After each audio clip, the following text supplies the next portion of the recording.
જય માતાજી મિત્રો, સ્વાગત છે આજના નવા વિડીયોમાં। આજે તારીખ છે 14/7/2026 ને ઘણા બધા ખેડૂતો મિત્રોની કોમેન્ટો આવતી હતી કે બનાસકાંઠા જિલ્લાના જીવાદોરી સમાંકળાતા દાંતીવાડા ડેમ, સીપુ ડેમ અને મુક્તેશ્વર ડેમના તાજા અને લાઈવ સમાચાર લાવો, કારણ કે મિત્રો વરસાદી માહોલ જામ્યો છે અને ભારે પવન ફૂંકાતો જોવા મળી રહ્યો છે। તેના લીધે મિત્રો હજુ સુધી મિત્રો બનાસકાંઠા જિલ્લામાં જેવો જોવો તેવો વરસાદનું આગમન થયું નથી અને તેના લીધે મિત્રો હજુ સુધી એક પણ જળાશયમાં પાણીનું આગમન થયું નથી।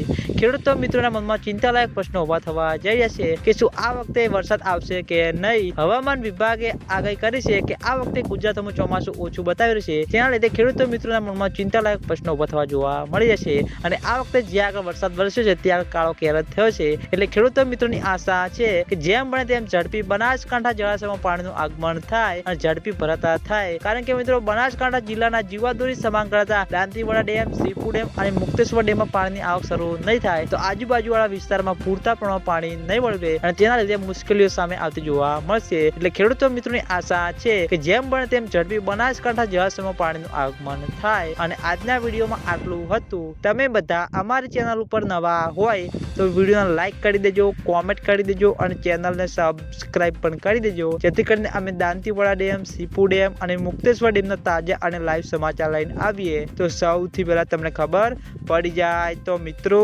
જય માતાજી।